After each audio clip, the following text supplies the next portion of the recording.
Puspita Raja Herbal. Salam sehat alami. Bang HS yang akan memberikan bahasan mengenai kolesterol dan teman-temannya. Teman-temannya ada berapa kira-kira ya? Bang HS, kolesterol, triglycerid ini nih kayak satu hal yang berkesinambungan. Jadi kayak teman atau apa sih sebetulnya? Nah, Iya, mungkin nanti akan bisa dijelaskan oleh Bang HS di kesempatan malam kali ini. Silahkan Bang HS. baiklah Mia. Terima kasih juga kepada Fen Hasan Sabila yang telah mendengarkan dan menanti kami selalu mengikuti kuliah herbal. Saat ini mereka pun sudah mulai pandai di dalam mengobati dirinya sendiri, terutama mengobati ketika mereka terkena COVID. Banyak juga mereka yang betul-betul mencatat, kemudian dipraktekkan. Resep itu ditawarkan kepada teman-temannya, baik mereka yang sakit lambung, vertigo, sakit pinggang. Akhirnya mereka juga berhasil dengan resep Bang HS. Itulah kebanggaan Bang HS. Ternyata Bang HS cukup berada di Jogja saja, tapi resep dan kesembuhan sudah sampai di mana-mana. Termasuk saudara-saudara kita yang ada di Papua. Mereka ada di Malaysia juga, di Brunei. Malam ini kita akan berbicara tentang lemak.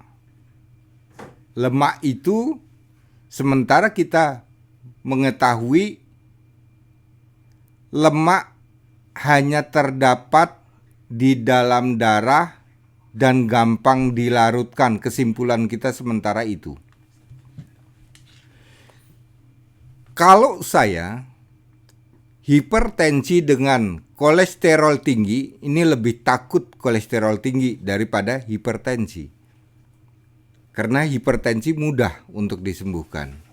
Tapi kolesterol, kita abaikan begitu saja, dia bisa menyumbat kemana-mana.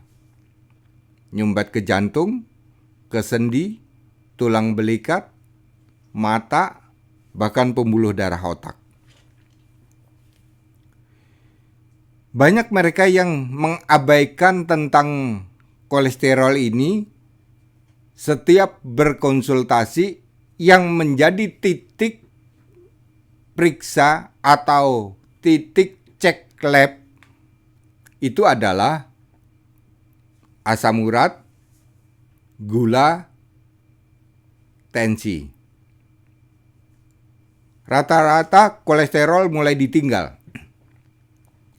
Yang berarti penderita kolesterol itu sesungguhnya banyak, tapi tidak pernah kita memperhatikan.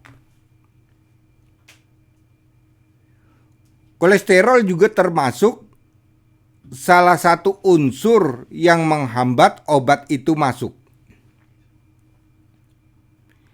Bapak dan ibu terkena stroke. Kolesterol bapak tinggi. Kemudian langsung kita menuju pada pengobatan stroke yaitu saraf.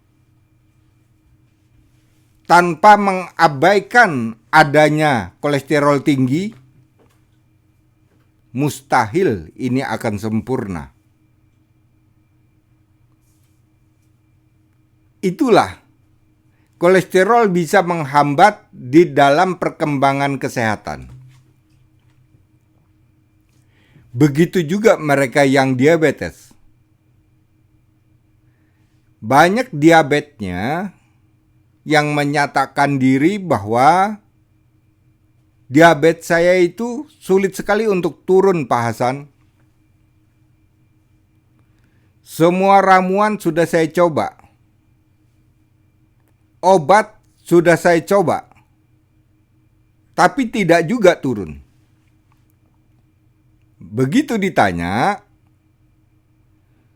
kolesterol Bapak tinggi apa tidak? Waduh, kalau itu saya belum cek, Pak Hasan. Ini yang kadang diabaikan. Begitu kita mengetahui kolesterolnya, ternyata kolesterolnya mencapai 300. trigliserid mencapai sampai 600. Trigliserid itu adalah sama-sama jenis kolesterol. Maka kita akan membandingkan nanti ya Bapak Ibu ya. Jadi kalau kita cek kolesterol, bilanglah kepada petugas labnya, saya mau cek kolesterol lengkap. Yang berarti ada kolesterol total, trigliserid, dan LDL. Termasuk golongan kolesterol atau lemak jahat. Kita akan membandingkan antara trigliserid dengan LDL. Trigliserid itu adalah salah satu jenis lemak utama yang mengalir di dalam darah manusia, yang berfungsi menyimpan kalori dan menyediakan energi untuk tubuh. Energi ginjal, energi jantung, energi mata, otot, saraf, dan sebagainya. Itu membutuhkan lemak trigliserid. Yang berarti kelebihan trigliserid ini tidak boleh lagi kalori tinggi. Paham ya Bapak Ibu ya? Kalori itu gimana Pak Hasan? Makannya banyak. Nasi, gula, lemak. Itu kalori. Ketiga ini kita tidak bisa menghindarkan. Siap-siap. Kita akan dijemput stroke. Stroke itu akan yang diserang bagian mana? Bisa stroke mata, bisa stroke suara, bisa stroke pembuluh darah otak, bisa stroke jantung, bisa juga terjadi pada stroke lambung. Tinggal mana yang akan diganggu organnya. Sekarang kalau kita bandingkan dengan LDL, ini juga jenis lemak Bapak Ibu. Jenis lemak. Kalau LDL itu hanya dikenal sebagai kolesterol jahat karena memiliki pengaruh buruk terhadap kesehatan jika kadarnya melebihi, ya. Dia tidak membawa kalori, LDL. Kenapa disebut LDL itu jahat? Karena dia bisa menyumbat pada sendi dan pada jantung. Gejala-gejala itu sudah jelas. Tangan geringgingan, tangan kesemutan, ditekuk sulit, digerakkan berat. Ini tanda-tanda bahwa LDL itu tinggi. Bedanya apa trigliserid dengan LDL? Bedanya adalah trigliserid itu dia membawa kalori yang dibutuhkan oleh tubuh. LDL tidak. Adanya hanya membawa penyumbatan dimanapun dia akan tersumbat. Berbahayanya, kedua ini bergabung, trigliserid tinggi, LDL tinggi, maka sumbatan jantung dan sumbatan pembuluh darah otak akan bersama-sama terjadi. Akibatnya apa? Semua organ yang mengalami sakit, pankreas sakit Bu ya, berarti gula naik. Mempunyai gen darah tinggi, naik tensinya. Mempunyai gejala saraf kejepit, pada saat itu juga terasa dan tidak bisa berjalan, kaki menjadi kesemutan, gedibel, dan kebas. Itu jahatnya kolesterol. Kalau kita melihat penyakit diabetes, itu kan kisarannya. Diabetes hanya mengganggu 5 organ sudah bisa dipastikan dan bisa kita cegah. Saringan ginjal, katup jantung, hati, limpa, usus 12 jari. Bisa kita cegah. Untuk memperbaiki pankreas.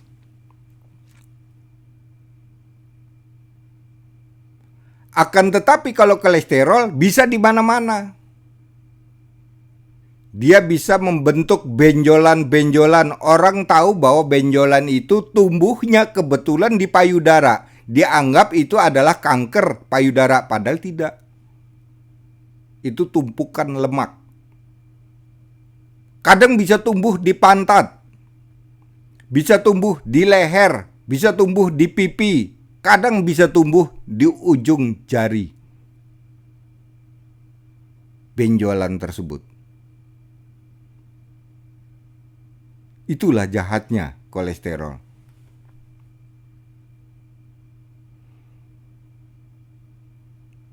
Kita akan membandingkan antara menangani trigliserid dan menangani LDL. Ini terpisah ya Bapak dan Ibu. Jadi Bapak dan Ibu kalau memang dicek di lab, dinyatakan bahwa kolesterol Ibu tinggi, tanyakan. Kolesterol yang mana ya Pak? Trigliserid Bu? Oh, kalau trigliserid saya punya rumusnya, saya punya resepnya, yang berarti Ibu bisa mengatasi sendiri dan bisa membuat resepnya sendiri. Tapi sebaliknya, jika dikatakan bahwa ternyata LDL Ibu yang tinggi, nah resep LDL lah yang Ibu buat. Karena di luar hanya menjual obat kolesterol tanpa membandingkan kolesterol LDL atau trigliserid.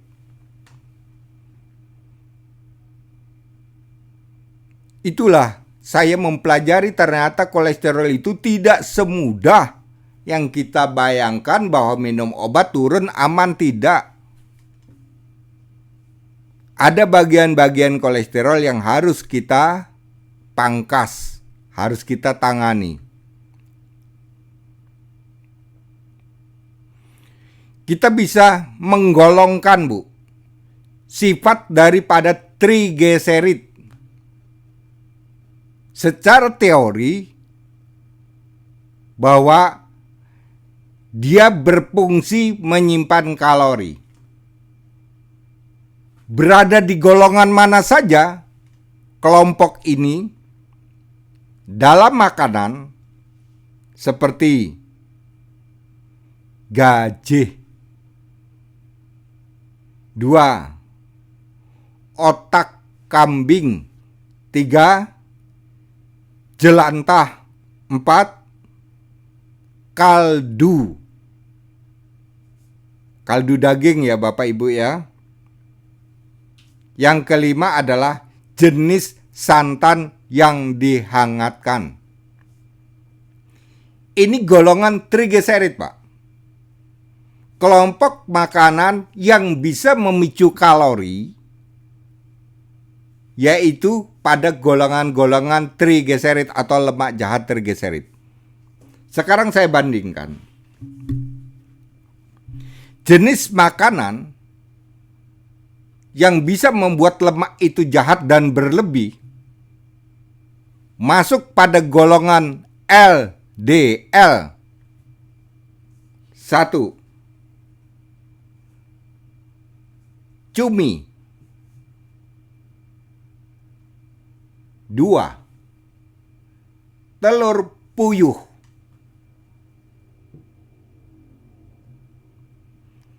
3. Semua jenis otak pada binatang. Kalau trigliserid tadi hanya otak kambing, Bu ya. Semua jenis otak. Baik otak ayam, sapi dan sebagainya. Kemudian bebek.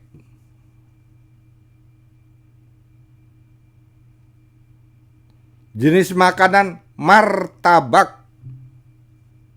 Ini masuk golongan pada LDL.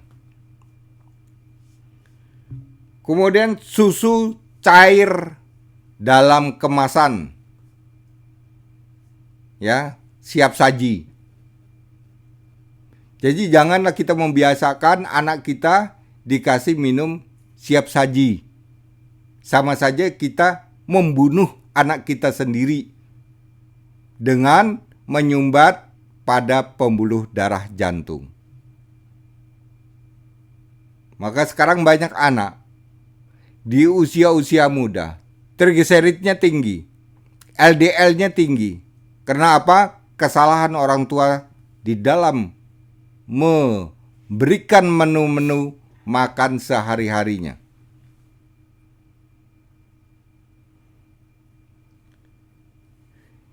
Kemudian yang ketujuh adalah kaki kambing. Ini masuk dalam golongan LDL. Belut goreng.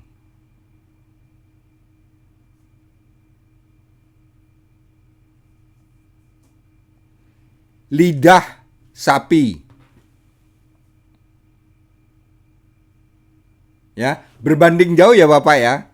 Ini golongan-golongan lemak, Pak. Golongan-golongan lemak yang saya masukkan dan saya pisahkan. Yang satu masuk golongan trigliserid dan yang satu masuk golongan LDL.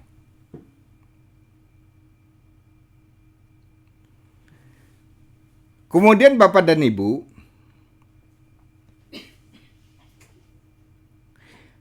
kelebihan dari LDL atau lemak jahat LDL, dia dapat mengganggu atau membangun penyakit-penyakit. Apa yang diganggunya? Organ apa saja yang diganggu jika terjadi LDL itu tinggi atau berlebih di dalam darah? 1. Pengerasan dinding lambung. Nah ini Bu, banyak saudara-saudara kita yang saya sendiri tidak paham Bu. LDL-nya tinggi. Kemudian divonis bahwa dia adalah asam lambung. Diobati asam lambung. Setahun tidak sembuh, 2 tahun tidak sembuh, 5 tahun tidak juga sembuh. Bosan minum obat.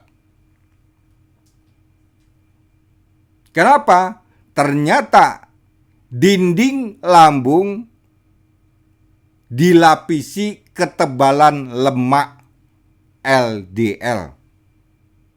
Rasanya sebah, panas, sesek, bikin tidak nyaman kalau kita sedang makan sedikit saja kenyang. Ini dinding lambung yang tertutup oleh lemak.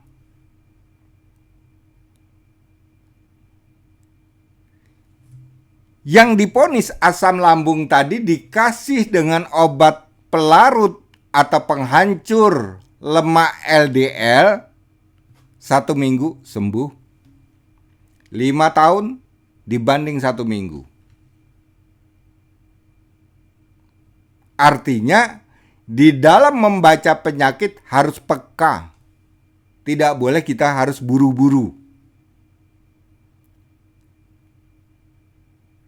Maka kadang seorang pengobat, seorang dokter kadang pusing untuk menentukan obat dan resepnya. Kalau kita tutup mata tidak mau berpikir, maka orang itu tidak akan sembuh. Tapi kalau setiap pasien kita berpikir, kita harus hati-hati, itu menguras tenaga dan pikiran.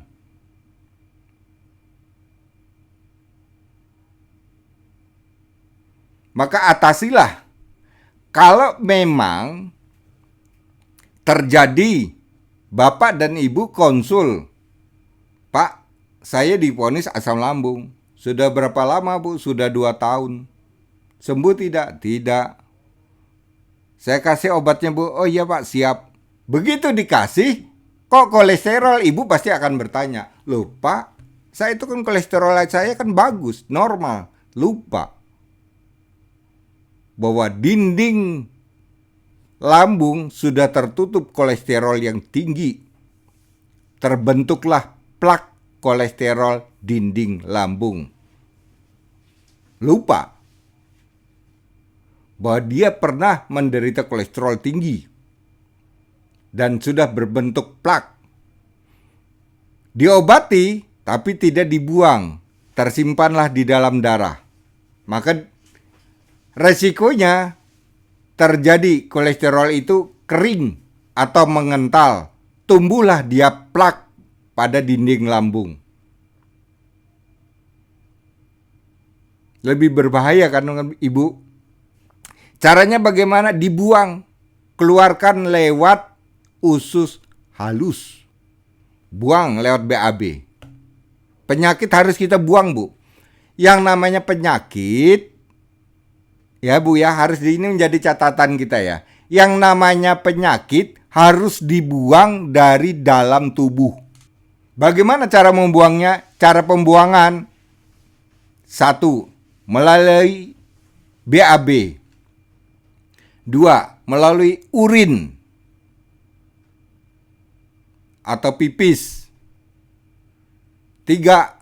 Melalui oral atau muntah-muntah. Dan 4. Melalui pori-pori, keluar keringatnya banyak.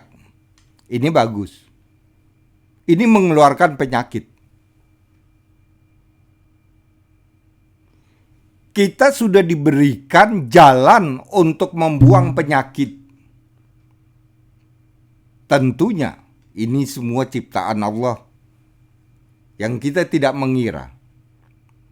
Cuma kesalahan di dalam mengobati ini hanya diturunkan, tersimpan di dalam tubuh, tidak dibuang melalui BAB. Pada suatu saat dia akan meningkat. Paham ya Bapak Ibu ya? Jadi jika ada obat masuk, seminggu kemudian dia diare, membuang penyakit selama 3 hari, ini adalah benar. Itu membuang penyakit. Contoh, mengobati kanker payudara melalui pori-pori.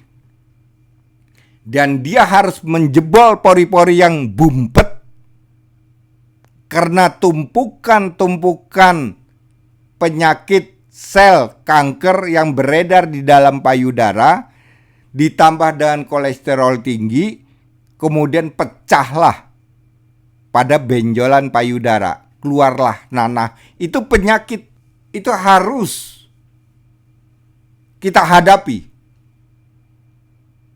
Memang itu harus dikeluarkan dan harus dihancurkan. Yang berarti target di dalam mengobati kanker payudara ini sukses. Bukan berarti ini adalah gagal. Saya berobat payudara kok sekarang semakin parah. Kok jadi berkoreng?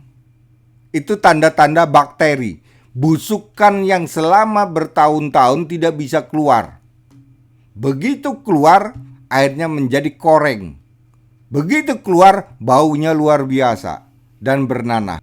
Itu memang harus dikuras. Yang berarti obat herbal di dalam tubuh manusia itu bekerja dengan baik. Paham ya Bapak Ibu ya?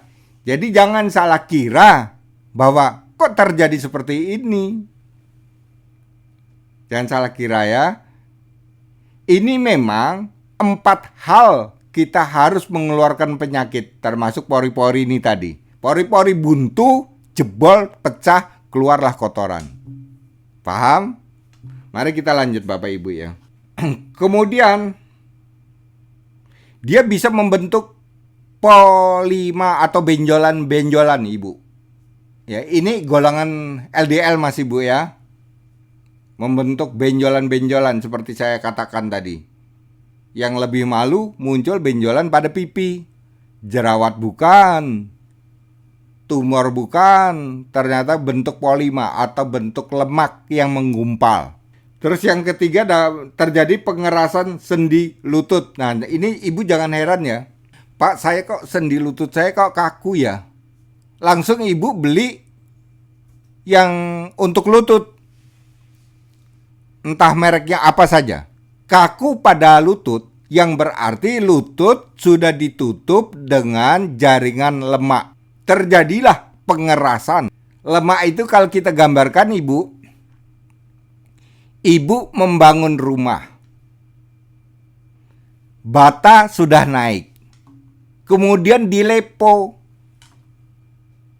Lepo itulah yang berbentuk lemak. Diibaratkan seperti itu. Dia akan mengeras, semakin lama dia semakin keras dan semakin membatu. Itu yang kita gambarkan.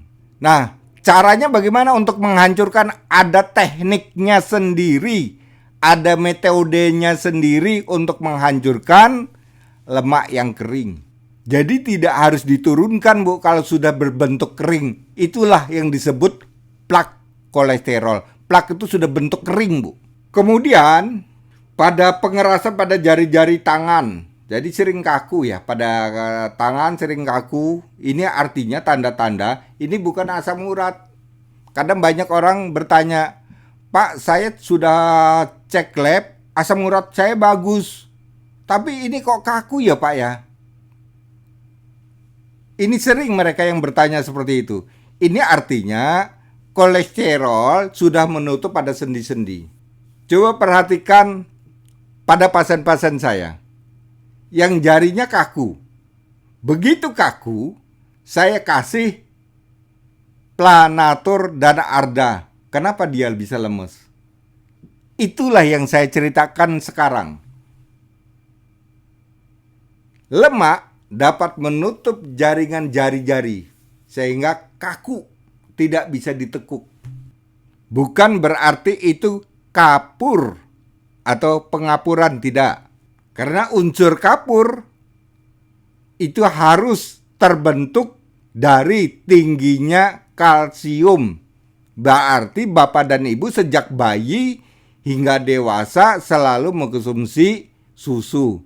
Berlebihnya kalsium bisa membentuk kapur. Paham bapak ibu ya? Kemudian berlebihnya lemak LDL, dia bisa menutup jaringan hati.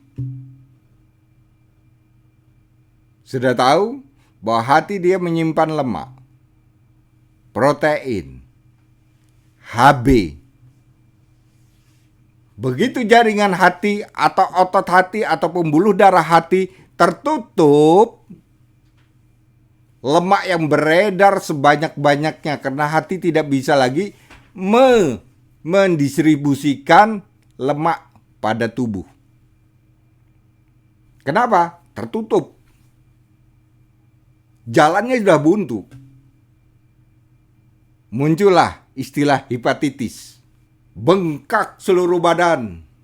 Akibatnya, bengkak seluruh badan ini bukan berarti kita gangguan jantung. Bukan berarti kita gangguan ginjal. Riwayatnya yang kita baca. Riwayatnya kita baca, ternyata dia punya LDL tinggi, yang berarti sangat mungkin yang merusak fungsi hati itu dari lemak LDL. Kemudian bisa terjadi pada pengerasan limpa atau lemahnya limpa, maka darah bisa mengental. Atau malah sebaliknya, encer sekali, tidak bisa dikentalkan. Banyak orang mengatakan, "Pak, lambung saya ini keras loh Pak, panas rasanya." Saya bilang itu limpa. Dulu pernah saya periksa di beberapa tempat. Tempat yang pertama, tempat kedua, tempat ketiga, bahkan 10 tempat dinyatakan bahwa saya adalah asam lambung. Saya nyatakan, apakah sembuh? Tidak.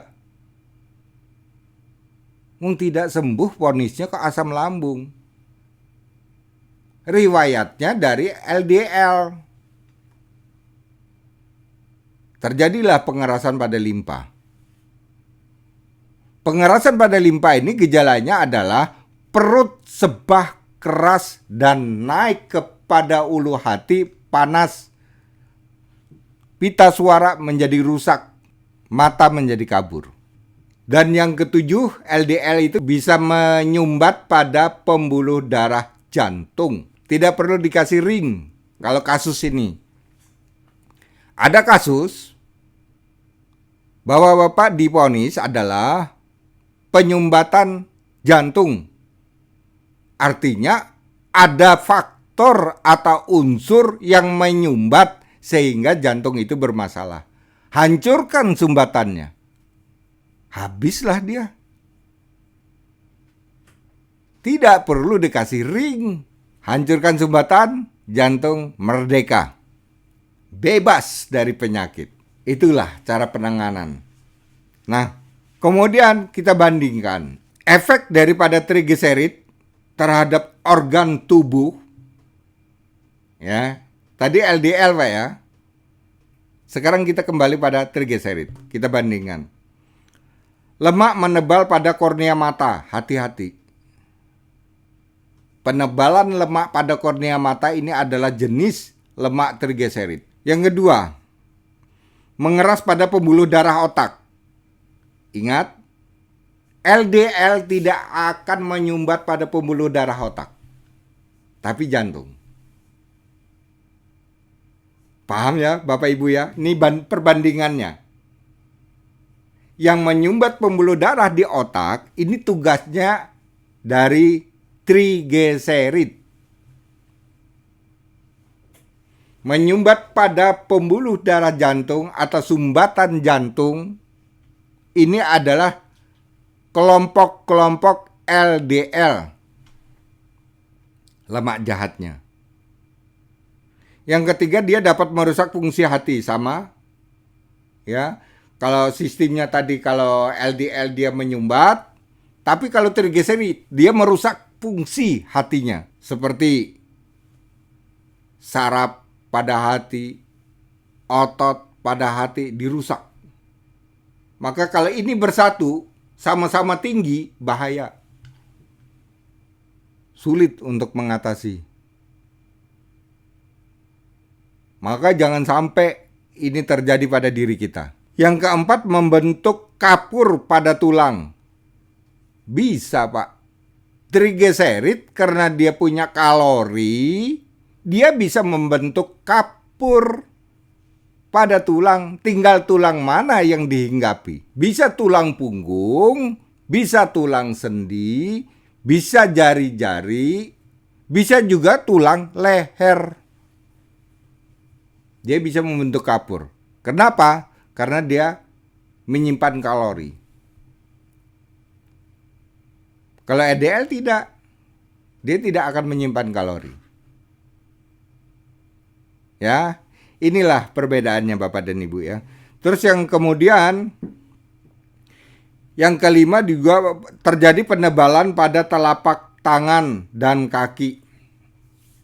Gedibel pada telapak tangan dan telapak kaki. Itu tugasnya trigliserid. Ya, jadi tanda-tandanya gampang. Kok saya ngedipel? Oh, ini berarti trigliserid. Begitu diuji cek lab, benar trigliserid, resepnya berarti pakai trigliserid. Jangan pakai LDL. Nanti ada perbandingannya ya.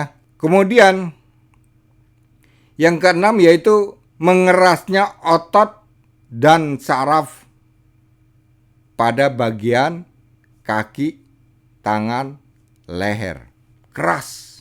Berarti menghancurkannya kalau terjadi seperti ini pakai apa? Pakai ARDA. Karena kapur pun bisa tumbuh pada otot. Pengapuran otot.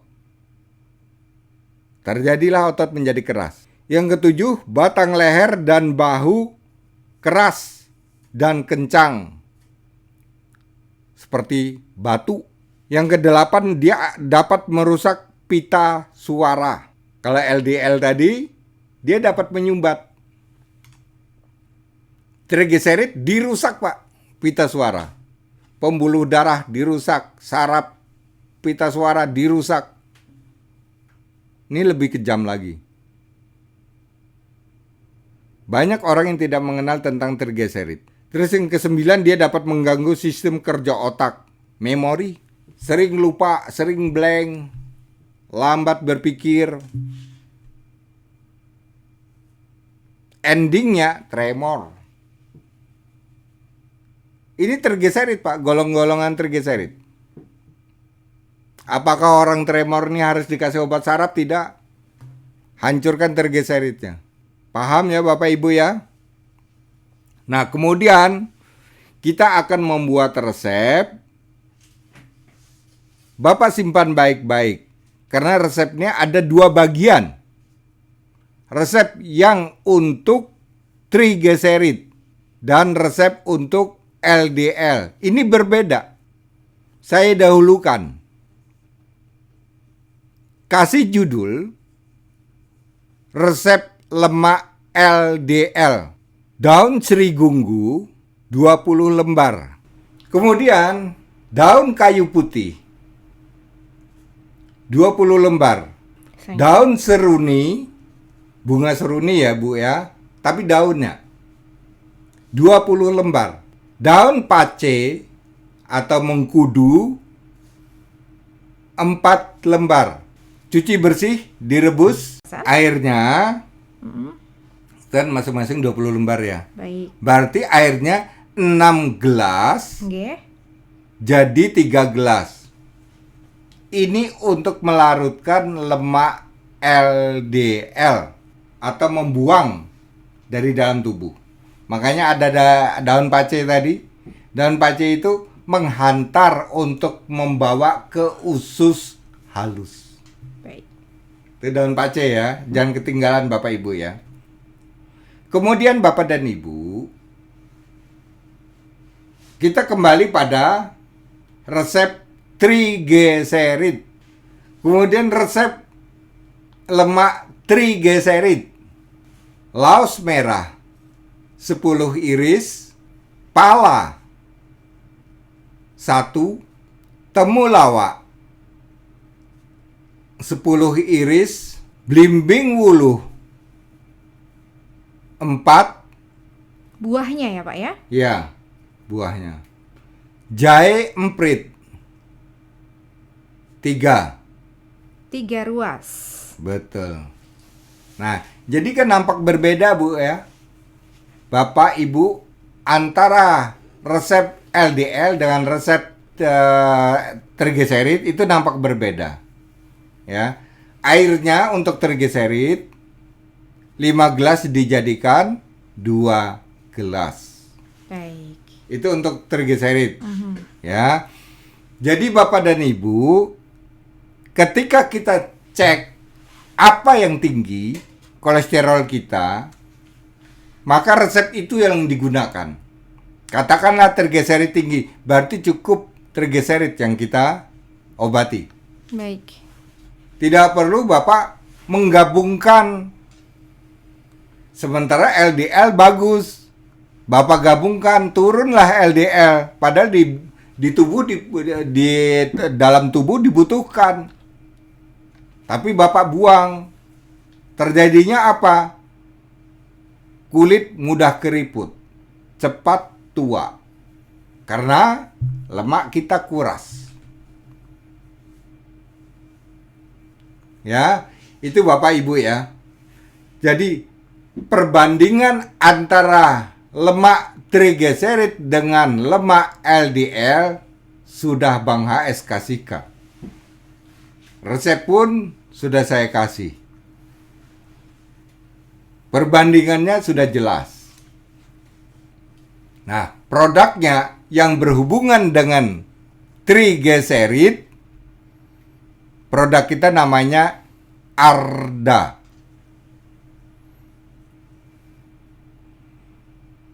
Yang berhubungan dengan lemak LDL, produk kita Planatur.